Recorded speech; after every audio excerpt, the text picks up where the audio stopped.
It's 6:15 on a Monday morning. The alarm goes off, and before your eyes are even open, your mind is already tired. You didn't sleep enough. You never do. And somewhere between brushing your teeth and pouring your coffee, a thought creeps in that you've had 1,000 times before. I'm working so hard, and I still feel like I'm falling behind. You get to work, you clock in, you do what's asked of you, maybe more, and by 3 p.m., you're not thinking about the project on your desk anymore. You're thinking about the bills due Friday, the card balance you haven't checked in 2 weeks because you're scared to look, the retirement account you keep meaning to start. You tell yourself, next paycheck, I'll get ahead. But next paycheck comes, and somehow you don't. Friend, if that's you right now, I want you to hear something. This isn't a money problem. Not really. Somewhere along the way, we were taught that our worth is measured in hours worked and dollars earned, that rest is laziness, that enough is a number we'll never quite reach. But Scripture tells us something different.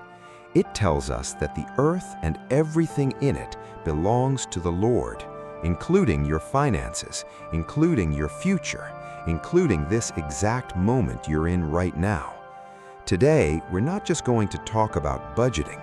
We're going to talk about what the Bible actually says about money, about stewardship, about contentment, about why chasing more will never fill what's actually empty in you. Because the truth is, you don't need another 5-year plan.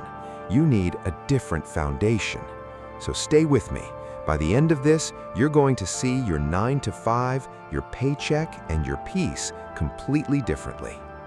Here's what's happening to so many of us, and maybe you already know it in your bones. We live in a world that is constantly telling us we don't have enough. Open your phone, and within 30 seconds, you'll see somebody's new car, somebody's vacation, somebody's financial freedom they achieved by 26. And without even realizing it, you start measuring your life against a highlight reel. So what do? We work harder. We say yes to the overtime. We tell ourselves that if we just push a little more, save a little more, hustle a little more, the anxiety will finally stop. But here's the hard truth, and I say this with love. It won't. Because the problem was never that you don't have enough. The problem is that you've been taught to find your peace in a number instead of the one who provides the number.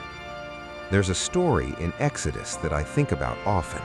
When God's people were in the wilderness, He didn't give them a year's worth of food all at once. He gave them manna, bread from heaven, one day at a time. Enough for today, not enough to hoard, not enough to stockpile out of fear. And when some of them tried to gather extra and save it overnight, it rotted, it bred worms. That's not a story about groceries. That's a story about trust. Here's the shift I want to offer you today, and it's one sentence, but it will change how you relate to every paycheck you ever earn again. You are not the owner of your money. You are the steward of it. There's a difference. An owner asks, how much can I keep for myself?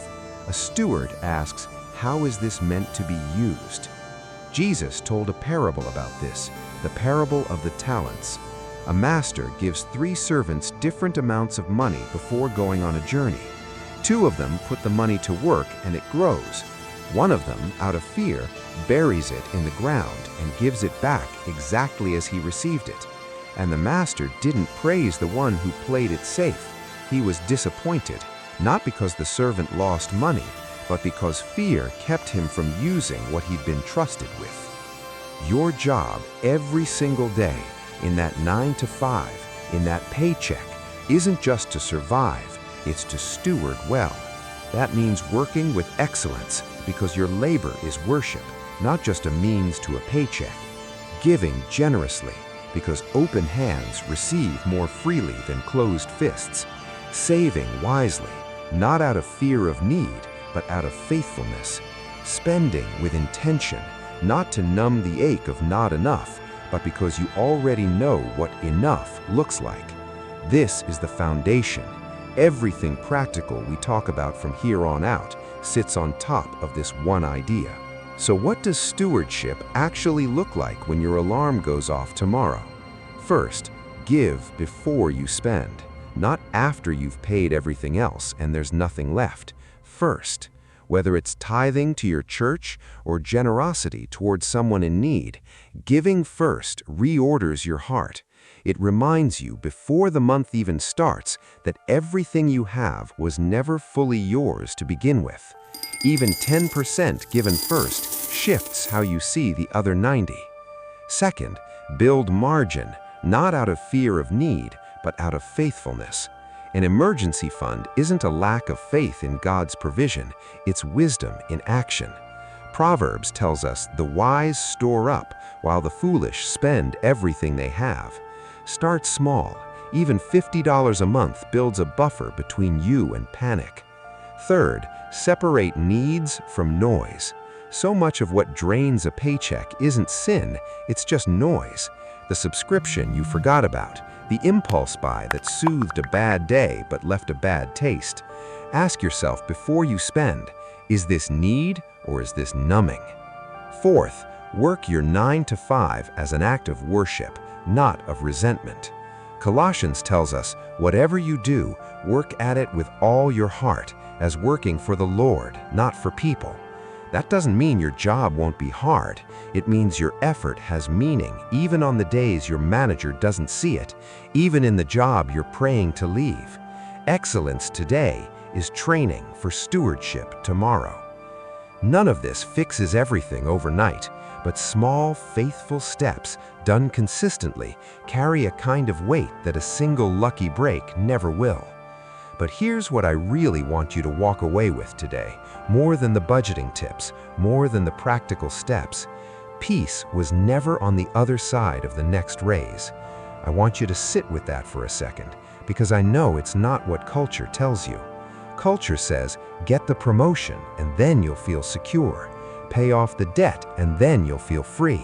Hit the number and then you'll finally rest. But Paul, writing from a prison cell with nothing, no comfort, no certainty of tomorrow, said this, I have learned in whatever state I am to be content. He didn't say he had enough money. He said he learned contentment. That's a discipline, not a destination. So here's the question I want to leave you sitting with today. What if peace isn't something you earn with your next paycheck? What if it's something you receive right now, today, in the middle of the mess, because your security was never supposed to come from a bank balance in the first place? That doesn't mean don't plan, don't budget, don't work hard. It means you do all of that from a place of peace, not panic, from trust, not fear. So tomorrow, when that alarm goes off at 6:15, I want you to try something different. Before you check your phone, before the anxiety has a chance to creep in, take 30 seconds and just say this, Lord, today isn't mine to control, it's yours to steward through me. Help me work with excellence, give with an open hand, and rest in the fact that you already know what I need. That's it. That's the whole practice. Not a 5-year plan, not a perfect budget spreadsheet, just a daily surrender, one morning at a time, just like the manna. If this spoke to something in you today, I'd ask you to do 2 things. First, share this with somebody who needs to hear it, somebody who's exhausted, who's anxious about money, who needs to know they're not alone in this. And second, subscribe, because we're going to keep walking through what it looks like to build real financial peace, rooted in real biblical truth, one video at a time. Until next time, go into your week knowing this: you are not behind, you are not failing, you are being formed. And the God who fed his people in the wilderness one day at a time has not forgotten you either. Go in peace.